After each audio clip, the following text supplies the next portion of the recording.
That's a tough one. Yeah, exactly. Good morning, Mr. Chairman, members of the committee. I'm Gene Walsh from the 13th District here to present to you for your consideration Senate Bill 748. I do have a substitute which I would like to introduce. Will you be speaking to the subject? I will be speaking for the substitute, yes. Okay. Last year, this legislation, it was Senate Bill 421, it passed out of the committee on an 8-to-1 vote. The language that passed out of the committee was amended on the Senate committee substitute. Senate Bill 256 on a 28-to-5 vote. The amendment was debated and discussed, and it was added on the third reading. The need for this legislation has not diminished since last year, with recent meningitis disease reports at U.S. colleges and universities continuing.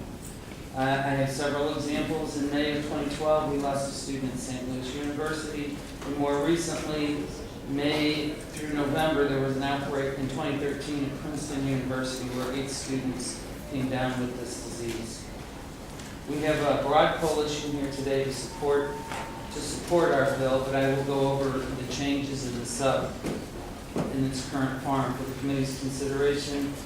The sub has 3 changes. The legislation currently requires students receive the vaccine beginning with the 2004-2005 school year and every year thereafter. The substitute moves the time frame to the beginning of 2015-2016 school year, allowing time to promulgate the rules as well as develop an online reporting system. The second change allows the Department of Higher Ed to supervise the section relating to institutions of higher education while consulting with Health and Senior Services on changes in the vaccination schedule. The third change adds a delay effective date of July 1, 2015 for sections 174-335, which allows the current 2004-2005 process of a written waiver to remain in place while the department works on the rules. Late last night, I did receive the fiscal note, and I'd like to address that because it came in so late. So there will be another sub on top, and we're going to have to write another sub. Because the fiscal note that was that I received was very large, but we can address that matter first by allowing higher ed to administer this through the universities. And the second way to do that in the next sub is to take out K through 12 because the department can do that through rule. And that will eliminate most of that fiscal note. I was really surprised to see it. I do have a meeting this afternoon with the department to find out why there was a fiscal note on the same, this fiscal note is written to the bill itself. So it's the same language as last year. There's a note this year, not a note last year. So I have some questions for them, so we're not ready to exact on it.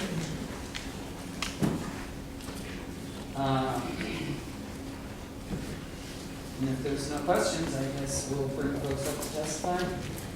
Any members have any questions at this point on Senate Bill 748? If none, those in favor of Senate Bill 748, if you would like to come forward and present your case, and we will limit testimony 3 minutes. Or 3, no.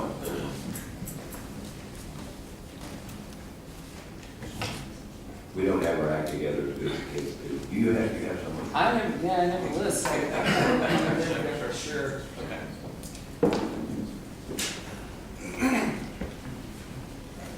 State your name and leave us a witness form and kick it off. My name is Andy Marstow. I'm a reporter from the Topeka Capital Journal. I usually cover your counterparts across the state. Hopefully they aren't making any headlines today, but that's not usually the case. I am wearing my sleeve rolled up because I want to give you all a look at what bacterial meningitis does. This is a skin graft. It comes about from my elbow almost to what's left of my hand. And that's due to the fact that most of the tissue on my arms and legs died when I got this disease.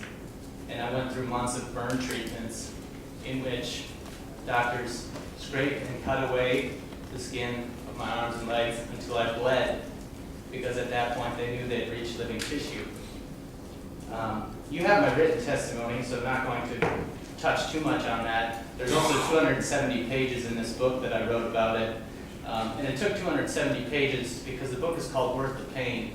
And it took that many pages to explain both the pain of this experience and how it was ultimately worth it. I'm going to try and be quick, but I also want you all to imagine this because I believe some of you are probably parents, from my parents' perspective. Imagine that your son calls from college, he says he's feeling ill. You tell him, well, the flu's going around, just try and get a good night's rest. The next morning you get a call from the student health center. They say, we think your son has meningitis. We just took him in an ambulance to the nearest hospital. You better stay by the phone. A few hours later, you get a call from a doctor at that hospital who says, your son does have bacterial meningitis. This is very serious. We just airlifted him to Kansas City, and you need to get there as soon as possible. By the time you arrive in Kansas City, your son is semi-conscious.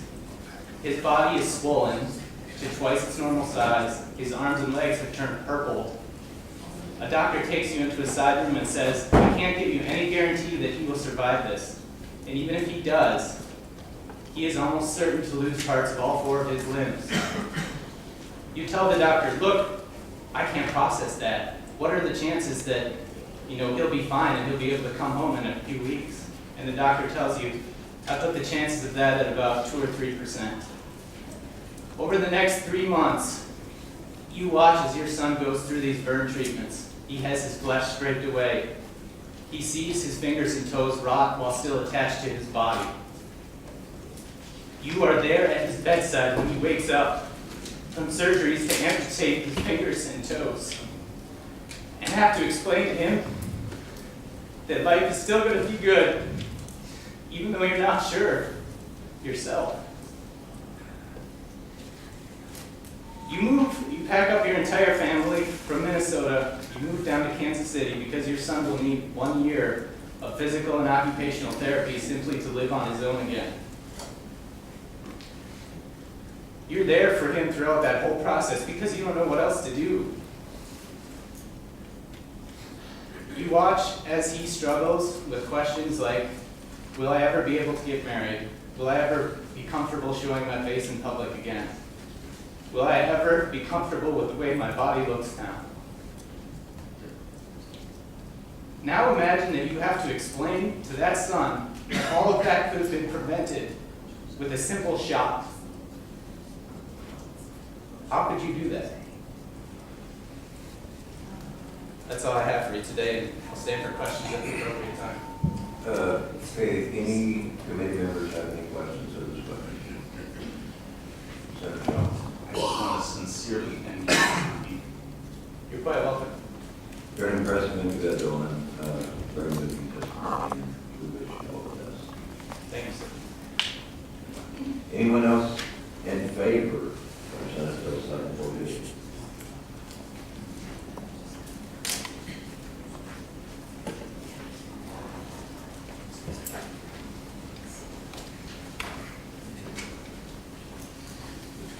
State your name and leave us with it, form, sir. My name is Dr. Blaine Sayre. I'm a pediatrician who practices half-time in St. Louis, Missouri. You all have received a written statement from Dr. Baum. She practices in Kansas City that summarizes very well the medical aspect of meningococcal disease and why we must prevent it. And obviously my predecessor has spelled that out in graphic terms, that it's impossible to put a fiscal cost on preventing not only death but such physical devastation, when in fact it can be prevented. That in practicing medicine for 40 years, I have unfortunately had analogous situations where you have a young child with a brilliant future, teenager, who simply dies because you're not able to treat them effectively in spite of all the giant armamentarium of current medicine. Because meningococcal disease, the only solution is to prevent it. Treating it after the fact is about 80% effective. In the best of conditions, 10 to 12% will die no matter what treatment is given, and another 12 to 15% will suffer devastating effects, much as we have outlined for us. I want to speak also from a public health standpoint, that even though this Senate bill has a narrow scope, its impact can be far greater as a catalytic factor. We know that whenever immunizations are mandated in any shape or form, even though personally I'm sure all of you agree with me that we dislike mandates, I don't like the government to mandate what I should or should not do. But the hard fact is the most direct way to improve immunization rates across the board is to mandate them. In states without a mandate, such as Missouri, the average is 54% immunized. In Missouri, it's down to 50%. In states that do mandate it, the average goes up over 70%. 70% is a little shy of the magic figure of 80%, because in public health, 80% is our criteria for herd immunity. So that if we can get 80% of a group immunized, that's our target, so that it will prevent spread of the disease. That's why I feel this Senate bill is very important to pass. Not because it's going to change the way we practice medicine or have great impact on every other aspect of the finances of vaccines and so forth, but simply by doing that act of mandating it for college students under those conditions, we will be a catalyst to get a substantial increase in our immunization rate for meningococcal disease, which is desperately needed. Thank you. Thank you, Doctor. Any questions? Dr. Holt? Thank you, Doctor. What is the target age to administer the shot? What's the earliest you can safely? We can give it quite early to high-risk children. Currently, the recommended age is 10 to 11 for the first dose and a booster dose in the range of 16 years. But to high-risk children, we will administer it early as 1 year. Now, will our pediatrician have this information and offer it to us regardless of the mandate? So for my children, if I bring this up, is this something that they're... Yes, all pediatricians deal with the fact that we have a real problem with adolescent immunizations in general, and in meningococcal in specific, because it's so devastating. But hopefully, again, this would be a catalyst to raise the awareness and get immunization rates for adolescents much higher than they are presently. Thank you. Thank you. Any other questions? Thank you, Doctor. Please take one. Madam Secretary, will you call the roll? Senators Brown, Here. Shaw, Here. Cunningham, Here. Nieves, Here. Sater, Here. Schmidt, Sylvie, Chappelle McGall, Holzman, Here. Sifton. Here.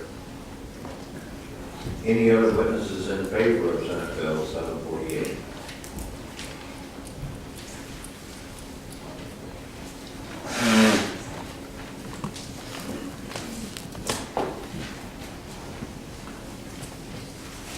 Good morning, members of the committee. I'm Johanna Dorda.